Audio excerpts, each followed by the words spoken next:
Diálogos Bíblicos. Como os irmãos sabem, estamos estudando a carta de Paulo aos Gálatas.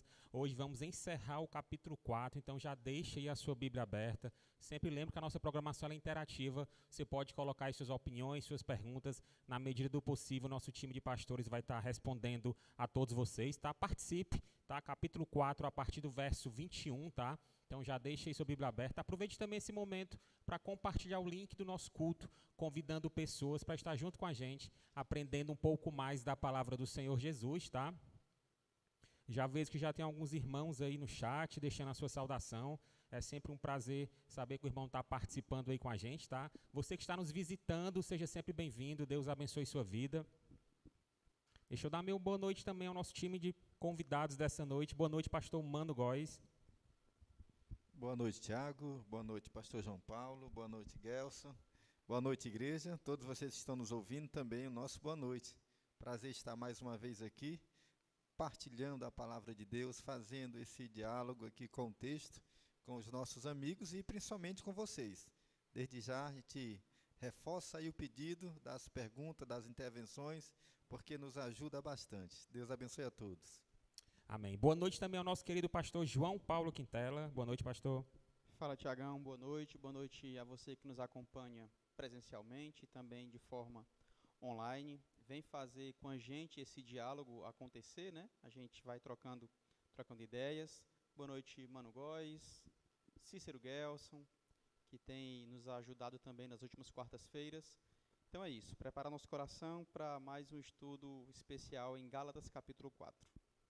Boa noite também ao nosso querido irmão Cícero Gelson. Boa noite, Cícero. Seja bem-vindo mais uma vez. Boa noite, Tiago. Boa noite, Mano. Boa noite, JP. Boa noite a quem está presencial e também online. Muito grato por poder estar aqui mais uma vez com vocês, aprendendo e tentando contribuir no que a gente vai estar discutindo, conversando e com o nosso coração aberto para ser encontrado e achado pela palavra de Deus. Amém. Amém. Deixa eu mandar um abraço bem especial para a nossa querida irmã Liduína, que está participando aqui de forma presencial. Boa noite, irmã, seja bem-vinda. Bom, então vamos dar início, que tenhamos uma noite preciosa, de muito aprendizado. Eu passo a palavra, então, para o pastor João Paulo Quintela. Tá, eu vou fazer a leitura, tá? E pedir para o Mano Góes fazer a introdução. Gálatas, capítulo 4, versos do 21 até o 31. A reta final aqui do capítulo 4. Diz assim, ó. Digam-me vocês, os que querem estar debaixo da lei. Acaso vocês não ouvem a lei? Pois está escrito que Abraão teve 2 filhos, um da escrava e outro da livre. O filho da escrava nasceu de modo natural, mas o filho da livre nasceu mediante promessa. Isto é usado aqui como uma ilustração, em outras versões, alegorias. Estas mulheres representam 2 alianças. Uma aliança procede do Monte Sinai e gera filhos para a escravidão. Esta é Agar. Agar representa o Monte Sinai na Arábia e corresponde à atual Jerusalém, que está escravizada com os seus filhos. Mas a Jerusalém do alto é livre e é a nossa mãe, pois está escrito: regozije-se, ó estéril, você que nunca teve um filho, grite de alegria, você que nunca esteve em trabalho de parto, porque mais são os filhos da mulher abandonada do que os daquela que tem marido. Vós, irmãos, são filhos da promessa como Isaque. Naquele tempo, o filho nascido de modo natural perseguiu o filho nascido segundo o Espírito. O mesmo acontece agora. Mas o que diz a Escritura? Mande embora a escrava e o seu filho, porque o filho da escrava jamais será herdeiro com o filho da livre. Portanto, irmãos, não somos filhos da escrava, mas da livre.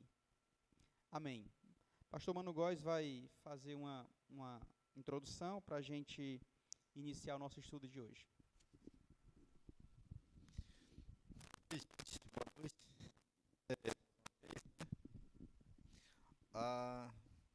O versículo 21 me faz reforçar a ideia que desde o princípio eu tenho apresentado. a de que a dificuldade que eles estão enfrentando aqui na Galácia, parece-me que não é uma questão, ainda não, né? Ainda não é uma questão não é uma crise de fé, mas é uma crise de compreensão. E acho bacana quando Paulo introduz esse assunto dizendo ou falando da seguinte maneira: dizei-me vocês que querem estar debaixo da lei. Vocês não ouviram a lei? Poderíamos com facilidade também dizer: vocês não conhecem a lei? Ou vocês não entenderam a lei? De maneira que a palavra de Paulo é um chamamento para a reflexão, para uma compreensão adequada, né? Parece, portanto, que nos apresentado por esses judaizantes uma coisa que é comum no mundo religioso, que é a defesa de certos dogmas, de certas doutrinas, de certos ensinos, né, sem uma fundamentação coerente. Daí o próprio Paulo faz nascer, ou ele tenta buscar na mente dessas pessoas clarear isso, tenta clarear isso, né? Vocês que querem estar debaixo da lei, vocês não têm certeza que vocês entenderam a lei? Sabem qual é a proposta? É como se Paulo dissesse: o que vocês estão defendendo é incoerente, porque escrituristicamente não é isso que a Escritura está dizendo. Portanto, reforça essa ideia de uma crise de compreensão. Daí traz-nos à memória essa necessidade de que nosso contato com a Escritura seja sempre um contato esclarecedor, e que ele seja íntegro, sincero, mas ele seja consistente. A gente sofre demais por vezes a igreja ou representantes da igreja ou pessoas da igreja fazerem uma defesa da sua fé de maneira tão inconsistente que quem está do outro lado sequer dá atenção devido à inconsistência do argumento. Parece-me que isso está acontecendo aqui. E Paulo está utilizando desse momento, dessa situação, para chamar os Gálatas a uma compreensão devida. Todo o texto, então, é uma proposta de Paulo de repensar o que eles estão defendendo. E Paulo, logicamente, com muita competência e muito conhecimento, ele vai pegar esse assunto, esse tema, e vai, em todo o livro de Gálatas, esclarecer o máximo possível. Daí, o que nós estamos fazendo nesta noite é entrar nessa compreensão de Paulo e nessa compreensão dos judaizantes lá na Galácia, para a gente entender também, para nós hoje, para que também as nossas crenças elas não se fundamentem em coisas inconsistentes, mas que a nossa crença, de fato, ela se baseie, ela esteja alicerçada em conteúdos consistentes, principalmente conteúdo da Escritura, que é a intenção, quando a gente propõe esse diálogo, né, de estar fortalecendo isso. Portanto, mais uma vez, seja bem-vindo. Vamos trabalhar aqui o tema com os nossos queridos JP Quintela e Cícero Guels, a fim de que a gente possa ampliar essa percepção e essa explicação de Paulo acerca da lei e do discurso dos judaizantes que está trazendo todo esse transtorno na igreja da Galácia. Legal. A gente não pode tirar da mente, né, o motivo pelo qual o apóstolo Paulo decidiu escrever para os crentes lá na Galácia. Os irmãos estavam firmados na fé, até que um grupo de judaizantes começaram a inserir dentro da igreja acréscimos, de fato, né? Inserir observâncias, doutrinas, regras, códigos, condutas, além daquilo que o apóstolo Paulo havia ministrado, no caso, Jesus Cristo e esse crucificado. Quando ele fala aqui, estar debaixo da lei, esse estar debaixo da lei não é simplesmente obedecer à lei, tá?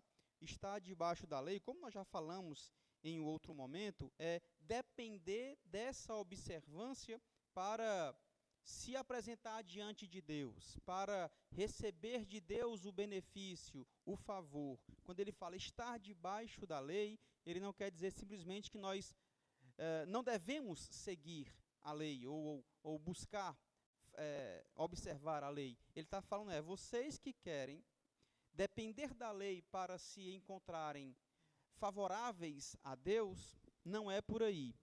E aí, eu queria iniciar essa minha fala com um trecho do John Stott, quando ele comenta esse ponto do apóstolo Paulo, né?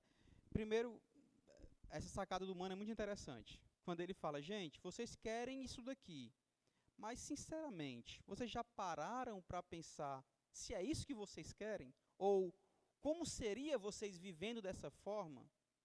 Vocês realmente entenderam o que é isso? Ou seja, eu achei interessante, trazendo a igreja à reflexão. Meu povo, nós temos que pensar. Não é só aceitar as coisas goela abaixo, tá? Mas John Stott fala assim, quando ele vai comentar esse ponto do argumento de Paulo, ele está falando o seguinte, há muito disso hoje. Não são judaizantes aqueles para quem Paulo escreve, mas pessoas cuja religião é legalista, que imaginam que o caminho para Deus passa pela observância de regras. John Stott. Acho, de fato, que é isso que o Paulo pretende trazer para a igreja quando ele começa esse argumento. Ele traça alguns paralelos com o Antigo Testamento. E aí ele vai apresentando, colocando na mesa cada uma das suas argumentações. Ele está dizendo o seguinte, que aquele povo que defendia com unhas e dentes a observância da lei, seu propósito era legalista, era cada vez mais aprisionar e amarrar o povo de Deus. Tá? Então, inicio aqui a minha fala com essa expressão, com esse relato, né, com esse comentário do John Stott.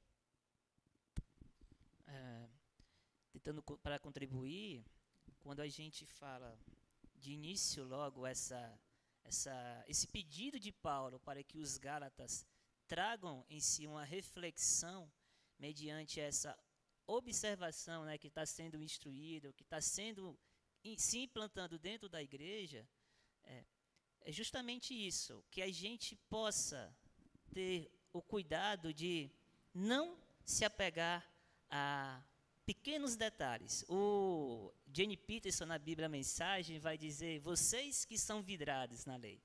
Existe certo tipo de pessoa, como existia no tempo dos Gálatas, como existe ainda hoje, que as pessoas buscam uma formalidade dentro da igreja, buscam uma observância, um comportamento, certas restrições, que locais devo estar, com que roupas devo estar, que comidas devo comer. Então, ainda é possível observar que se apegar a isso, ou ter essa restrição como condução para dizer, ou utilizar dessa finalidade para dizer que eu sou salvo, que eu vou ser salvo, ainda é bastante falada e professada dentro da igreja. Então, devemos ter essa reflexão, esse cuidado, essa atenção de tratar a nossa vida, a nossa caminhada como discípulo de Cristo, tendo essa reflexão. Será que isso me conduz, ou é isso que me gabarita, ou isso que me dá o gabarito para dizer que eu sou salvo? É essa observância?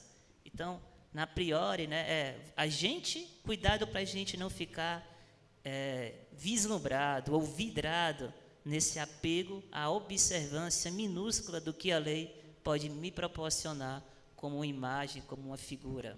Né? Então, tem que ter essa reflexão.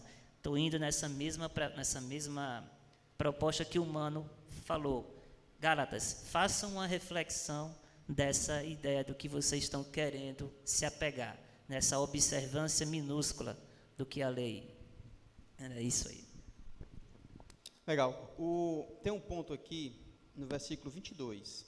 Na sequência, 21 e 22, que diz assim, ó: pois está escrito que Abraão teve 2 filhos, um da escrava e outro da livre.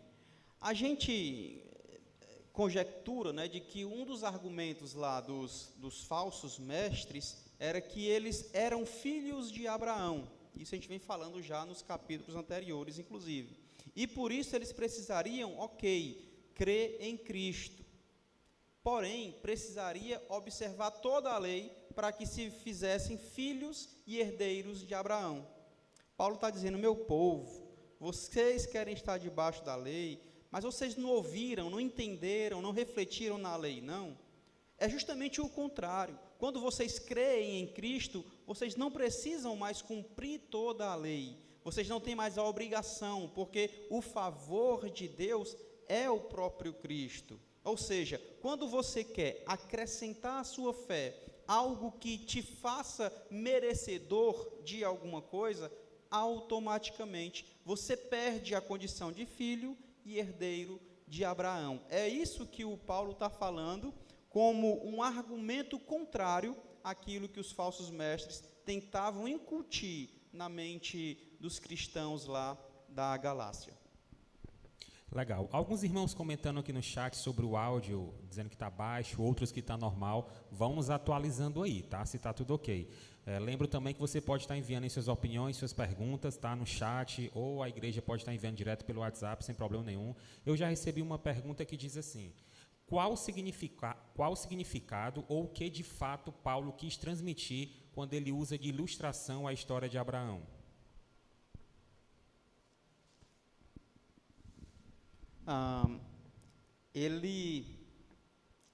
Ele usa essa alegoria, né? Ele fala que de fato é uma alegoria, e aí a gente precisa tomar um certo cuidado, porque às vezes a gente pode cair na tentação de querer alegorizar tudo, ou achar que essa história não foi verídica ou coisa parecida, né? Paulo está deixando muito claro aqui, é apenas como ilustração. Paulo percebe o valor histórico do que aconteceu, tá? Agar, Sara, Abraão, percebe tudo isso. Mas por que ele traz essa ilustração? Porque ele está querendo fazer essa distinção. A gente pode falar um pouco mais aqui nos versículos posteriores, quando ele vai falar, por exemplo, Abraão, lá em Gênesis capítulo 12, Gênesis capítulo 15, Gênesis capítulo 16, Abraão recebe uma promessa de Deus que fará aí uma grande nação a partir dele. O tempo passa, o tempo passa, o tempo passa, e ele não tem filho nenhum, até que Sara tem uma brilhante ideia. Vamos fazer o seguinte, vamos iniciar essa grande multidão pela minha serva, Agar. Aí, Abraão aceita, a Agar concebe, e o Ismael nasce, certo? 14 anos depois, Abraão já beirando os 100 anos, vem Deus para eles e cumpre a promessa. Aí a Sara, ela engravida e vem o Isaac. Por que dessa ilustração, Tiago? Primeiro, Agar, ou o nascimento de Ismael, simboliza eu fazendo força para merecer a promessa de Deus. O Abraão e a Sara criaram um jeitinho para conseguir a promessa, para que a promessa se cumprisse. Sara e Abraão, debaixo da promessa de Deus, receberam o Isaac. Em outras palavras, você fazer por merecer é onde está simbolizando a Agar. Você depender da graça de Deus, um casal com 100 anos, uma mulher estéril, mas Deus abençoou com sua promessa. Isso é graça. Eu não fiz nada para merecer, mas por graça Deus me deu. A Agar e o Ismael foi aquilo que eu tentei fazer para conquistar o favor de Deus. A alegoria que Paulo está utilizando, ele está utilizando como alegoria, mas ela é um fato histórico, né? É um fato histórico. E Paulo está fazendo uma leitura, né, de Gênesis 21, quando esse conflito entre Sara e Agar acontece, né, e forçosamente, a contragosto de Abraão, né, ele tem que mandar Isaac embora. Há um consentimento de Deus com essa decisão de Sara. Abraão não fica muito satisfeito, né, ele não concorda, ele acha uma decisão absurda, né, mas, de certa maneira, Deus aprova a decisão de Sara, e ele mesmo fala com Abraão, dizendo que isso não fosse visto por Abraão como uma coisa ruim, né? E aí sim vem a frase, né? Porque de fato a promessa, né, a herança, aquilo que eu vou fazer vai ser por meio de Isaac, né? Esta afirmação. Daí essa alegoria, né, de Ismael, Isaac, Sara e Agar, né, o livre, a escrava, a promessa e a proposta humana, como o pastor João Paulo bem falou, né, estão presentes nessa alegoria. Ele está dando continuidade a uma coisa que ele iniciou já no começo do capítulo, quando ele fala de que o menino, enquanto é criança, ele se iguala ao herdeiro, mas futuramente ao escravo, mas futuramente ele não fica na condição de escravo, mas na condição de livre. Então ele continua nessa mesma direção, né? E pega um fato conhecido, notório, né, onde todo o povo judeu tem muita ciência e conhecimento disso, para explicar, para fazê-los entender esta diferença entre fé e graça. Agora, pense como é que Paulo está fazendo essa argumentação. Se você pega o fato histórico, você tem Abraão, você tem Isaac, né, de onde vem toda a descendência, todo o ramo, né, dos judeus legítimos, né, herdeiros da promessa de Deus. E você tem Agar, que era uma escrava, uma desconhecida, né, era uma empregada da casa, né, e tem essa precipitação, né, de Sara e de Abraão para ver cumprido aquilo que Deus havia prometido. Só que o desfecho é o quê? É que o filho da escrava serão mandados embora, e a permanência serão do filho herdeiro, daquele que foi prometido por Deus. Aí, então, Paulo utiliza essa figura para fazer entender a realidade que eles estão vivendo. A graça, portanto, é a continuação da promessa de Deus. Os que dela participam são, portanto, herdeiros de toda essa promessa iniciada lá. A permanência na lei seria, portanto, por ilustração, aqueles que preferem a escravidão, aqueles que preferem a continuação nesse regime de escravidão, que é representado aqui por Agar, né? Daí ele está dizendo que a lei é isso, né? A lei, ela promove um estado de escravidão, a própria lei. Daí ele usa essas duas figuras, põe assim e faz um paralelo para mostrar que, de fato, a graça, né, é proveniente da promessa de Deus. E a escravidão, né, ou a lei, sempre vai vir proveniente das, digamos assim, intenções humanas. Mas não foi Deus quem promoveu a lei? Foi, mas como Paulo já cansou de explicar, ela era provisória. Ela era provisória. Está entendendo?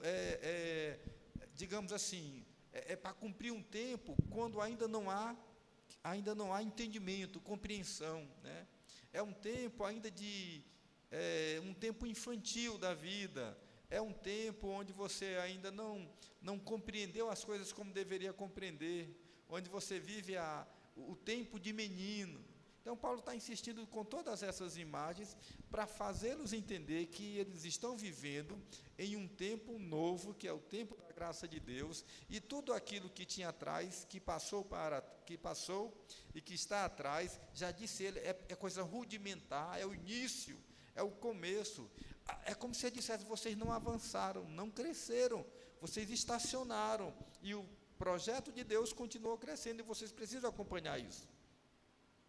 E a permanência nisso, nessa mentalidade, nessa compreensão, segundo Paulo, né, é, portanto, uma escravidão que não vai levá-los a conhecer a liberdade plena de Deus através do tempo da graça, através da graça. Então, Paulo está insistindo nessa ideia para chocar a mente dos Gálatas, né, para trazê-los à realidade, para fazê-los compreender, né, alcançar o propósito de Deus que está sendo apresentado em Cristo Jesus através do seu Evangelho.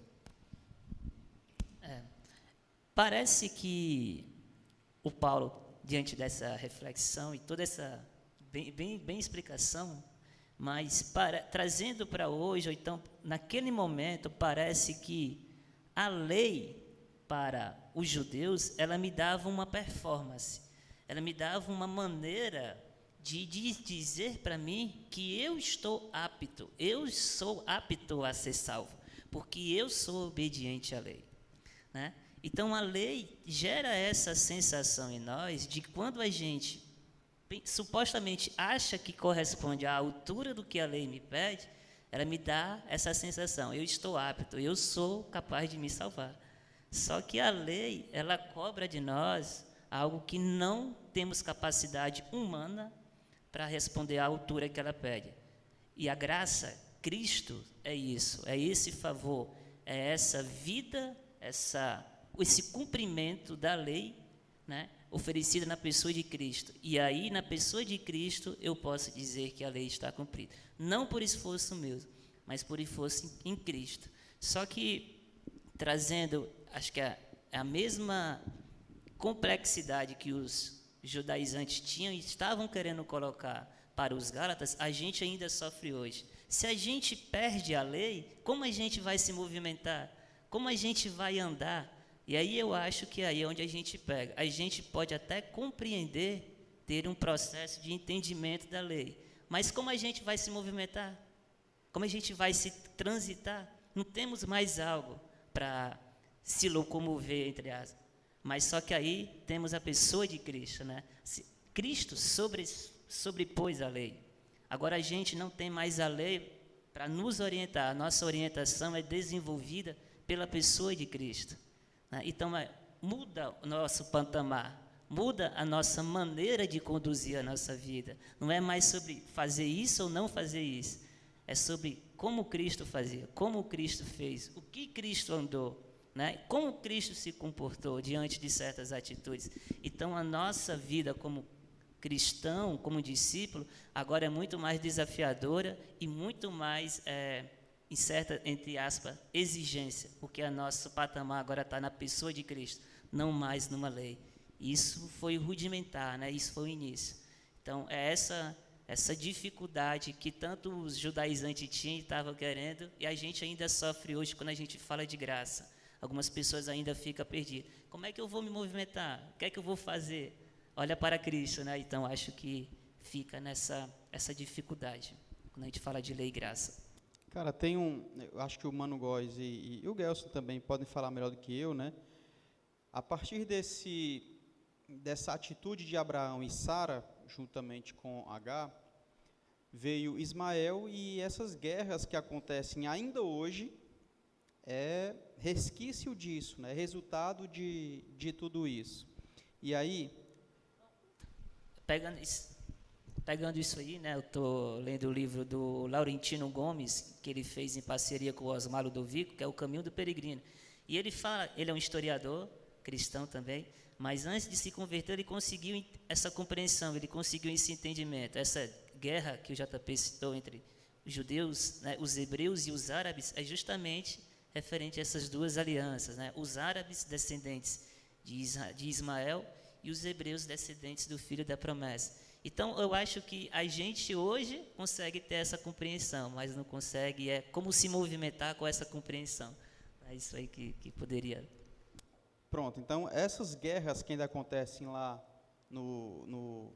nas bandas das Arábias, no Oriente Médio e tal, já vem lá de trás, né, desse erro de Abraão, Sara e Agar.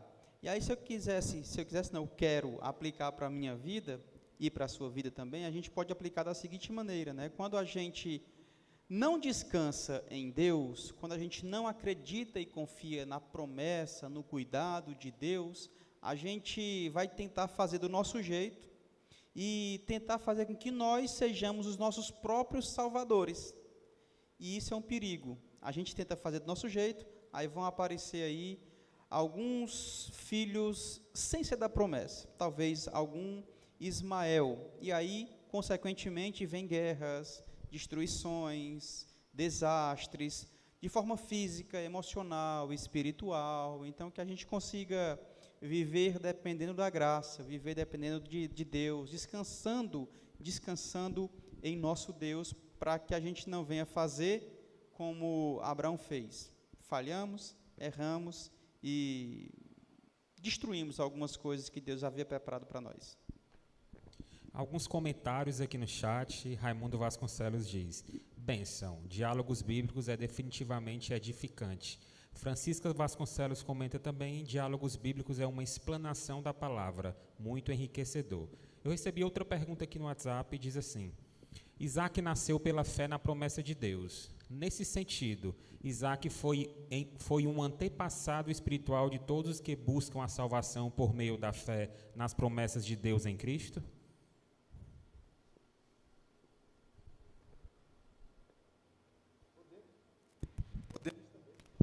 Podemos também fazer essa aplicação, Podemos também fazer essa aplicação, assim como Paulo utilizou o texto de Gênesis 21 para fazer a sua argumentação.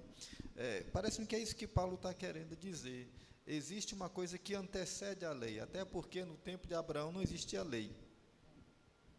O que existia era uma promessa. Era a promessa. Então, a promessa está prevalecendo, ou seja, esse foi o modus operandi de Deus sempre, né? A lei é uma necessidade principalmente coletiva, quando o povo se estabelece na terra e precisa de certas leis para regulamentar a convivência, né? E lógico que elas são dadas sempre na direção de Deus, sempre segundo os princípios de Deus. E aí Moisés faz uma coletânea, né, dessas leis e aplica ao povo, né? No entanto, isso jamais abonou a promessa. Talvez a boa argumentação de Paulo seja essa, né? A promessa nunca ficou invalidada, né? E esta promessa que tem a sua gênesis aqui em Abraão, né, ela se concretiza na vida de Jesus Cristo, trazendo acesso à graça de Deus, né? E isso, para Paulo, é a grande verdade, né? É o grande momento, né? É isso que interessa e é isso que deve reger a vida dos irmãos, e não as leis que foram transitórias, as leis que foram necessárias para um momento específico, mas elas têm uma extrema limitação e não podem alcançar e nem chegar perto, né, da realidade da graça. A insistência de Paulo é essa, né, que os irmãos não olhem para trás, né, não vivam um retrocesso, mas que eles, de fato, avancem na compreensão dessa promessa de Deus que ali acontece. É engraçado que ele vai esmiuçando, né, essa alegoria de Sara e Agar. Depois ele vai fazer agora uma ponte, né, referindo-se a um monte, né, o Monte Sinai, né, e vai apresentar a realidade de duas Jerusalém, né? Monte Sinai, estabelecimento da cidade de Jerusalém, do povo judeu, né? E ele está dizendo que ali, portanto, ele faz uma referência, né, a Jerusalém física, geográfica, uma referência aos judeus, né, como sendo uma resposta, uma consequência da lei, né? No entanto, ele novamente faz o mesmo apelo, ele apela para uma transcendência, né? Se vocês ficarem só aqui, vão compreender só isso. Ele fala, portanto, a partir dessa alegoria, de uma Jerusalém terrena e de uma Jerusalém celeste. E aí, novamente, chama a atenção do povo. Vocês estão com os olhos para baixo. Precisa levantar os olhos para cima.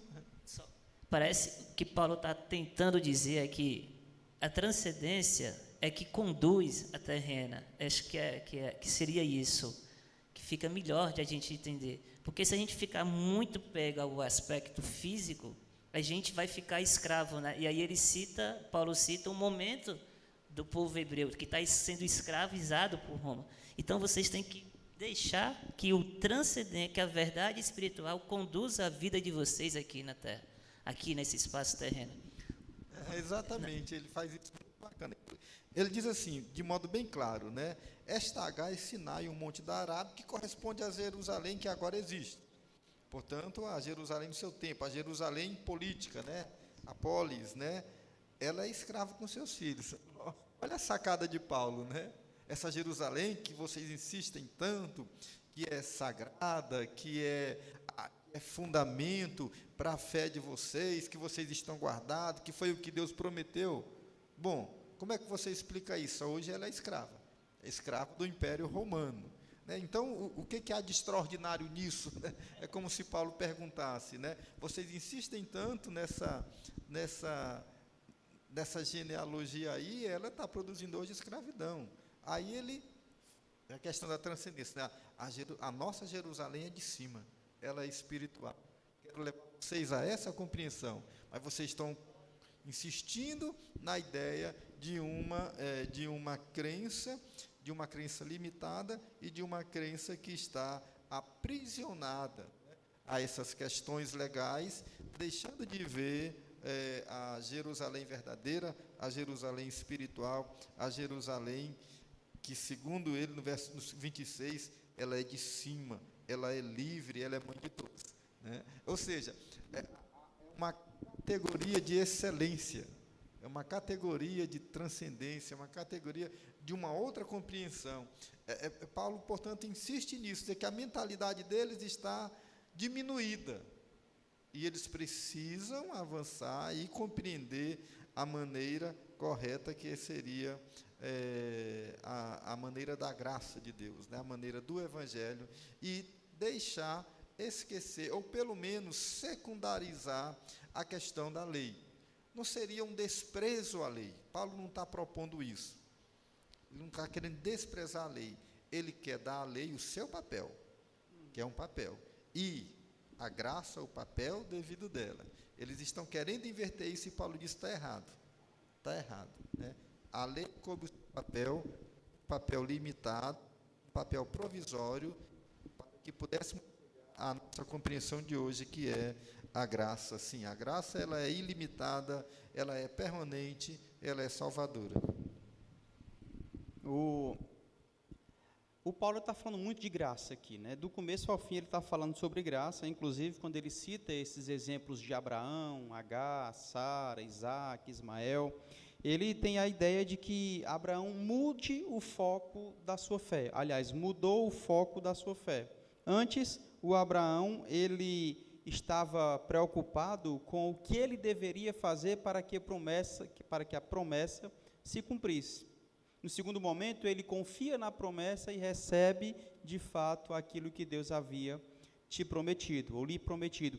E da mesma forma eram os Gálatas, por isso que o Paulo está insistindo, falando de graça, graça, graça, sempre graça. Ele fala sobre natural e sobrenatural. Ele fala: olha, esse aqui nasceu de forma natural, aquele foi da promessa, natural e sobrenatural. Mas ele toca muito no ponto da graça, inclusive quando chega no versículo 27, ele fala assim, ó: pois está escrito. Mas aonde está escrito? Isaías capítulo 54, versículo 1. Paulo está dizendo o seguinte: a graça não está somente ilustrada na história de Sara e Agar, não. Também Isaías já falava sobre isso, com um detalhe: Isaías foi 1.200 anos depois de Abraão e 600 anos antes de Paulo. Ele já falava sobre isso. E olha como é que a graça se aparece, ele se apresenta na época lá que Isaías falou isso.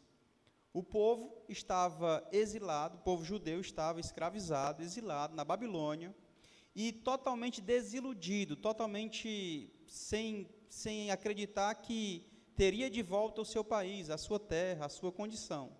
Só que a Bíblia vai dizer, e a Isaías fazendo referência lá a Gênesis capítulo 16, o Paulo vai falar, olha, regozije-se, ó estéril. Isso Isaías falando para um povo que estava exilado, tá? Desencorajado, desiludido. Você que nunca teve um filho, grite de alegria. Você que nunca esteve em trabalho de parto, porque mais são os filhos da mulher abandonada do que os daquela que tem marido.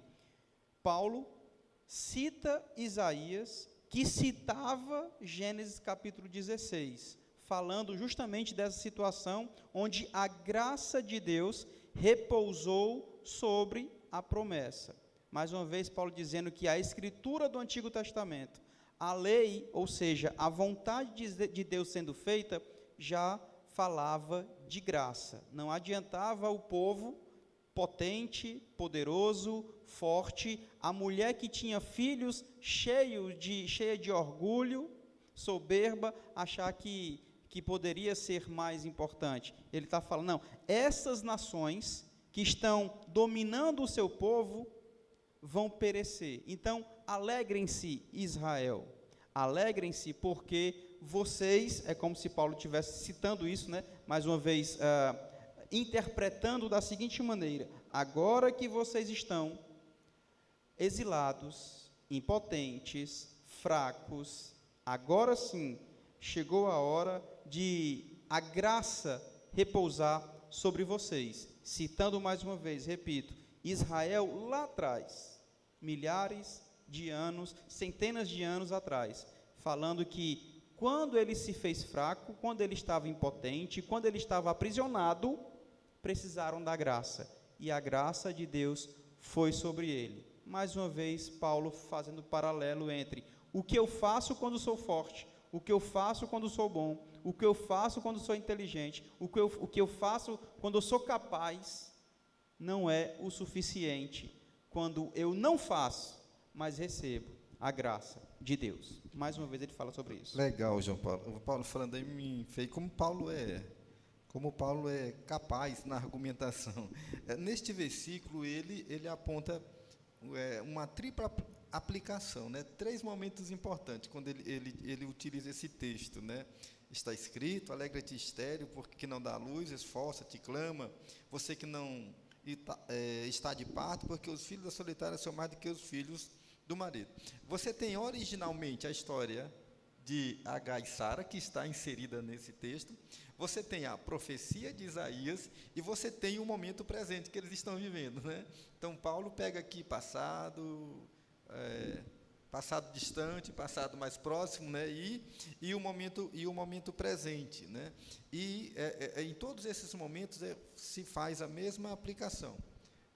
Sara era estéril, Agar não. Ele está dizendo: você que é estéril, fique contente, teus filhos vão ser mais do que os filhos daqui pode ter filhos, né? O filho da estéril, né? No cativeiro, né? Isaías profetiza, né? O filho é um tempo de redução da população devido à escravidão e à morte, né? Israel fica disperso e aprisionado, e a palavra é renovada para eles, né? Alegrem-se, né? A descendência e a promessa de Deus vai continuar, e a descendência será incontável. E no recente momento ele está dizendo, né? Olha, a estéril, ela vai ser mãe de muito mais filhos do que a que pode dar filhos. E é lógico que é uma clara referência à igreja, que tem trazido filhos incontáveis, né? Israel é uma mãe limitada, né? O povo judeu é uma mãe limitada, né? E enquanto que a igreja né, gerou e gera filhos de todas as tribos, raças e nações incontáveis. De fato, a promessa de Deus feito a Abraão lá no início de tudo, né, se faz acontecer no momento presente, no momento de Paulo, né, e vindo até hoje, quando de maneira assim imensurável a descendência de Abraão incorpora outras nações, outras línguas, outras tribos, pessoas dos mais diversos cantos.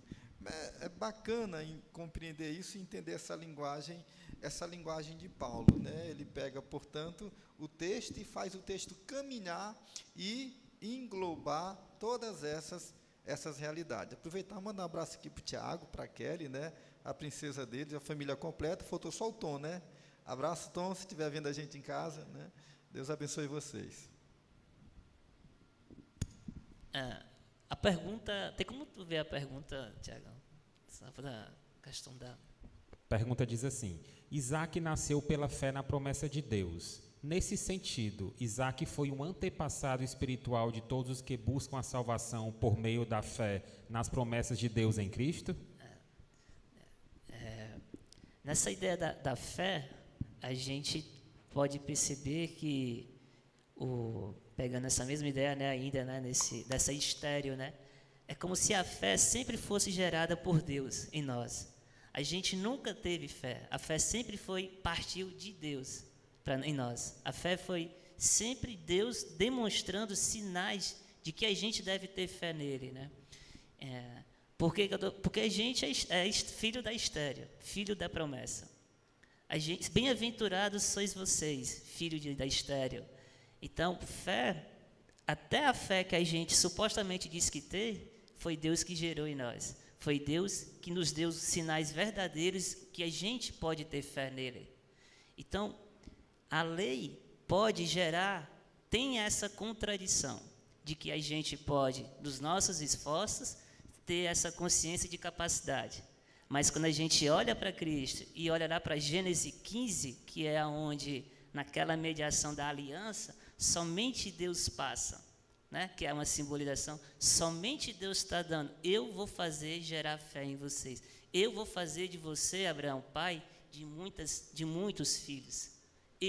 Deus está chamando total responsabilidade para ele, total responsabilidade de fazer com que nós, que acreditemos nele, continuamos firmes, ter sinais vitais de fé.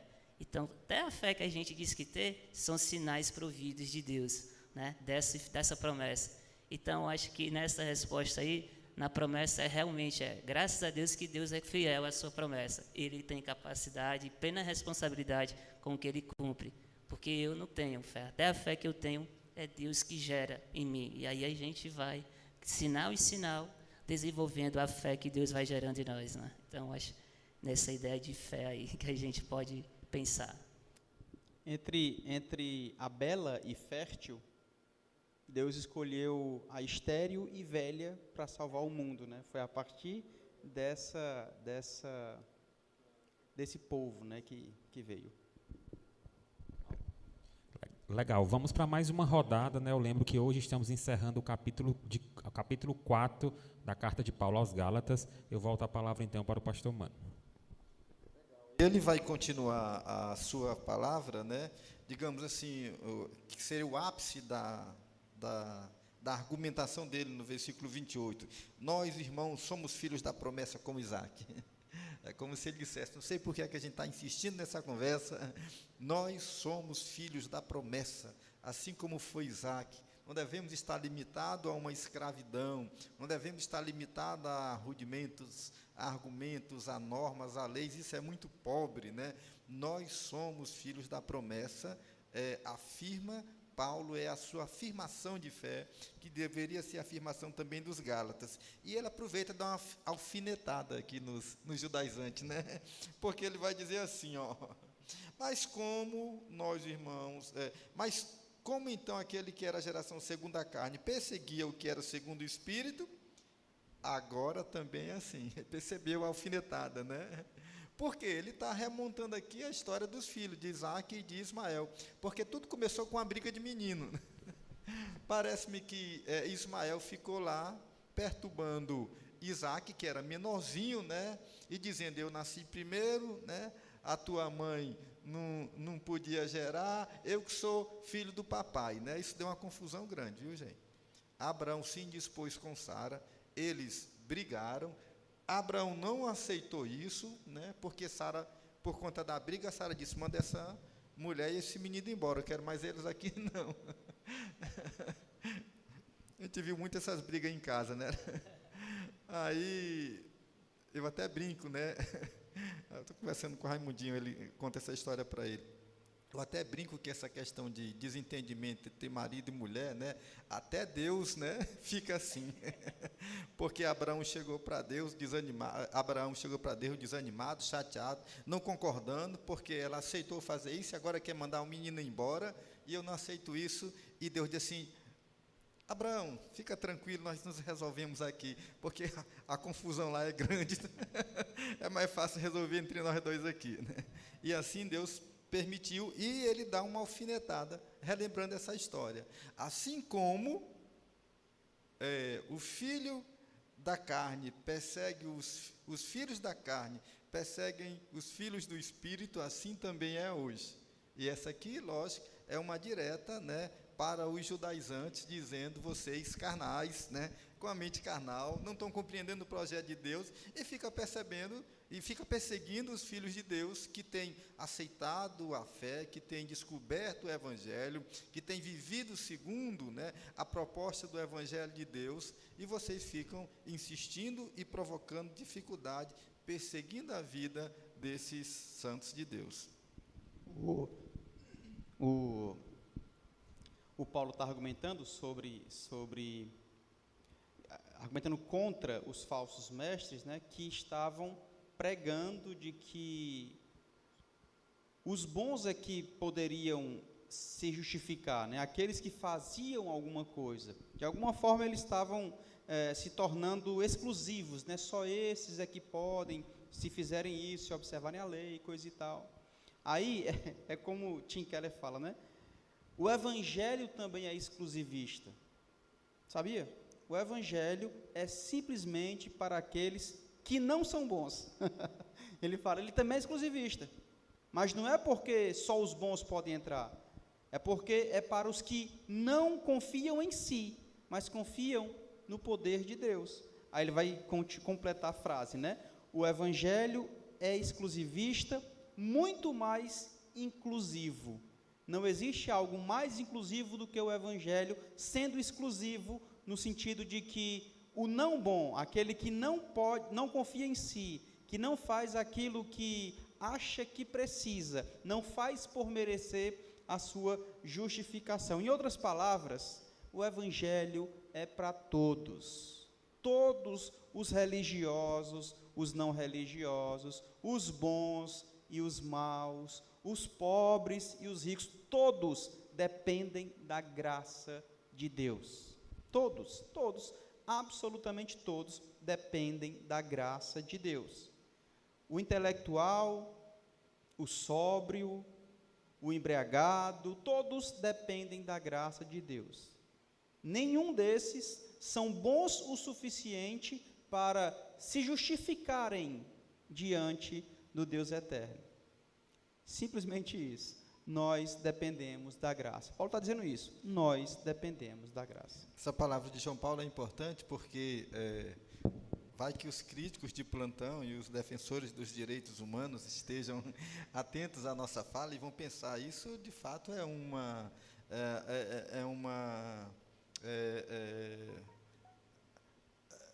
falta de inclusão, uma exclusão, né? Joga o filho da escrava para fora, né? E o filho da promessa, o patrão fica, né? A gente pode pensar nessa direção. Não devemos esquecer que isto é uma alegoria. Ele está trabalhando isso referindo-se à lei e à graça, tá bom? Então não é uma afirmação preconceituosa de Paulo, tá bom?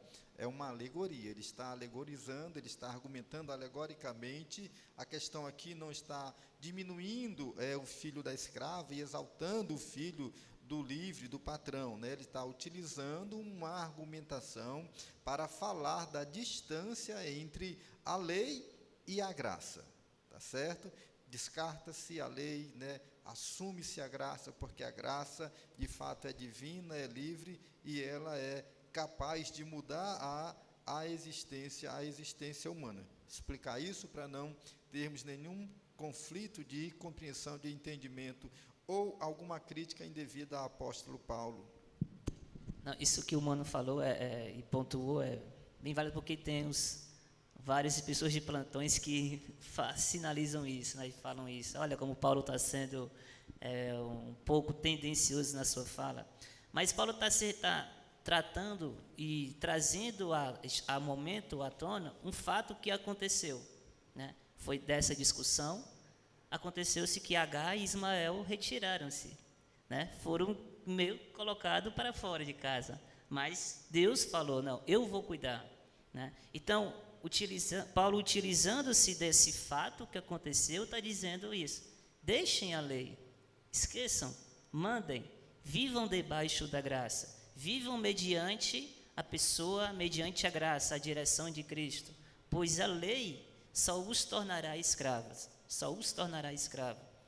Não entendo, não interpretem que está tendo tem uma palavrazinha, um certo cuidado, prestigiando o filho da dona de casa, da patroa. Não, está só fazendo, simbolizando ou analisando de um fato para demonstrar para os Gálatas que vivam debaixo da graça, vivam sobre a direção do que a graça os tornou livres. Então, entender esse lance à escrava deixem a lei de lado e tenham como direção agora a graça de Cristo, o favor imerecido para conduzir a vida de vocês, né? Acho que era isso que deve ser explicado bem. E aí, esse ponto que o Mano falou em relação à alfinetada que o apóstolo Paulo deu, né, aos falsos mestres, é importante se falar, porque, de fato, lá em Gênesis capítulo 21, vai falar um pouco sobre essa perseguição de Isaac a Ismael, e agora o apóstolo Paulo está declarando, né, que o filho da escrava, ou seja, aqueles que buscam a salvação através de sua obediência à lei, os legalistas de hoje, esses legalistas, assim como foi com o Paulo nessa igreja da Galácia, também acontece hoje. Os legalistas perseguindo os filhos da promessa, aqueles que desfrutam a salvação pela graça, tá? Os Ismaéis, por assim dizer, perseguindo os Isaques, aqueles que confiam na graça de Deus, aqueles que confiam na promessa de Deus, acabam sendo perseguidos pelos legalistas, que querem exigir da gente, querem exigir do povo de Deus: faça isso, faça aquilo, faça isso, faça aquilo. Se você fizer assim, vai dar certo. Se não fizer, não vai para lugar nenhum. Aí eu queria finalizar minha participação com John Stott também. Eu comecei com John Stott, quero terminar com John Stott quando ele fala assim, a perseguição da verdadeira igreja nem sempre é patrocinada pelo mundo, mas por nossos meios irmãos, por pessoas religiosas, pela igreja nominal. Os maiores inimigos da fé evangélica hoje não são os descrentes, mas a igreja, o sistema, a hierarquia. Isaac é sempre objeto de zombaria e perseguição por parte de Israel. Que eu e você não sejamos os legalistas, os ismaéis, que só querem apontar para os outros, dizendo que eles não estão cumprindo os meus códigos secretos, as minhas regras, que possamos compreender mais o espírito de Isaac, o espírito que confia na graça, que depende da graça, que possamos fazer como Paulo, né, buscar estarmos próximos, juntos, orientando, para que a gente não perca, para que a gente não saia ferido, para que a gente não sinta o baque em nome de Jesus, né? Que a gente não seja ferido em nome de Jesus, não seja ferido em nome de Deus ou pelo povo de Deus. Amém. Estamos caminhando para o final do nosso culto, dos nossos diálogos bíblicos. Eu volto a palavra, então, para os nossos convidados fazerem as suas considerações finais. Pastor Mano. Ok, finalizando então. A insistência de Paulo nesse tema, né, deve nos alertar e despertar, primeiro para a gente se perceber corretamente, né? Acho que existia um equívoco muito grande aqui. Os legalistas, com a mente atrasada, aprisionados a tradições antigas, que não promoviam bem, estavam se achando, né? Enquanto que aqueles de uma fé sincera, crentes na graça de Deus, estavam se sentindo diminuídos. Então, uma inversão, né? Então, é bom a gente... e parece que Paulo, ao tratar disso, ele está querendo reverter isso, mudar, inclusive, o sentimento, abater a arrogância dos judaizantes, que estavam se achando e querendo se impor, e elevar a autoestima dos novos convertidos, gentios, né, da Galácia, que estavam firmados nas mensagens, na palavra do Evangelho, no ensino de Paulo, mas que estavam desencorajados, amedrontados por conta dessa imposição rigorosa, exagerada, né, e arrogante dos judaizantes. Então, às vezes, a gente precisa trazer as coisas a um equilíbrio, né? A gente precisa falar do Evangelho, anunciar o Evangelho, combater, né, a arrogância da religião, das tradições, e elevar o ânimo daqueles que se sentem abatidos por se acharem menor. Paulo está dizendo que a graça é suficiente, a graça é libertadora, a graça é maior do que tudo isso, e eles deviam estar contentes, felizes. Aliás, o nome Isaac significa exatamente isso, né? Filho do riso, filho da alegria, né? E isso, sem dúvida alguma, deve estar preenchendo o coração de todos os filhos de Deus. Nunca a arrogância retratou a vontade de Deus. Nunca. Deus sempre foi muito, mas muito fiel, foi muito... Aqui eu uso essa palavra, não sei se combina, eu ia dizer humilde, né? Mas Deus sempre foi muito pronto, né? Disponível. Deus não se arrogou do seu poderio, né? Para lidar com o homem, até porque seria uma briga desigual, né? Mas Ele compreende. Aliás, Deus retroage a condição humana para apresentar, né, a dadivosa vida que Ele tem para a gente, né? Se Deus fosse tratar nesse mesmo padrão, nós estávamos dizimados, não tínhamos jeito. Mas o Senhor é gracioso, que essa lição fique no nosso coração, que, né, a voz de Paulo, que procura combater a arrogância e alimentar a autoestima dos corações sinceros e puros, esteja sempre prevalecendo no nosso dia a dia, na vida da igreja, na vida de todos nós, em nome de Jesus. Como palavra final que eu deixo, né, para a gente, diante de tudo que foi conversado, aprendido, ensinado, é que a gente tenha o cuidado de... Acho que eu já conversei até isso com o JP, né? Algumas pessoas falam da graça apenas como a cereja do bolo, mas todo o trabalho para ser salvo está dependendo de mim. Não, todo o esforço é meu.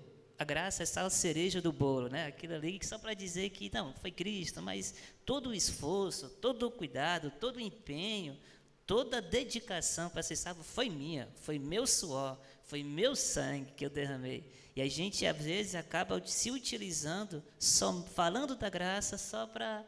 Vamos dar um crédito aqui, né? Porque senão, cuidado para a gente não utilizar a graça apenas como a cereja do bolo, mas, de fato, entender e compreender essa entrega, essa disposição voluntária dessa vida para que a gente pudesse ter vida.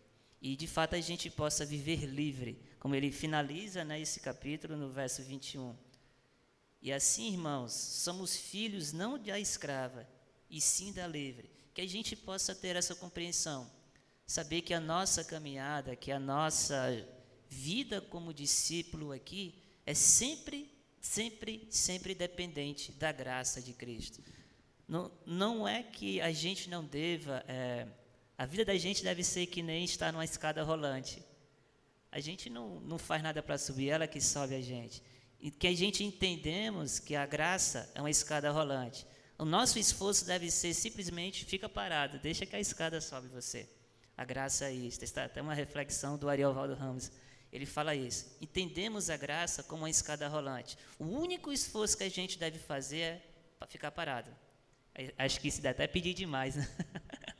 Para entender o que é a graça. Então, que a gente possa ter esse cuidado de, quando falar da graça, não utilizar ela apenas como a cereja do bolo, mas entender que só temos vida mediante a graça de Cristo e somos livres. Bem. Eu ia finalizar com o verso 31, o Gelson já leu, então eu deixo aí o gostinho para a próxima semana. Capítulo 5, versículo 1. Foi para, já o 31 ele finaliza assim, né? Não fomos para a escravidão, mas para a liberdade. Aí no 5 fala, foi para a liberdade que Cristo nos libertou do ego, do medo, da teimosia, do orgulho, da soberba, para que sejamos verdadeiramente libertos, inclusive para cumprirmos a lei, tá? Eu cumpro a lei por alegria a essa liberdade, e não para que eu me aproxime de Deus, justificado pela lei. Não, é pela graça. Legal. E assim encerramos os nossos diálogos bíblicos. Agradecer mais uma vez a participação aqui do nosso irmão Cícero Gelson, pastor JP e pastor Mano Góes. Deus continue abençoando a vida de vocês. Agradecer aos irmãos que participam de forma online, né, sempre colocando suas opiniões, suas perguntas. Legal a participação de vocês todas as quartas-feiras com a gente. E aos irmãos aqui de forma presencial, muito bacana tê-los participando aqui também, tá?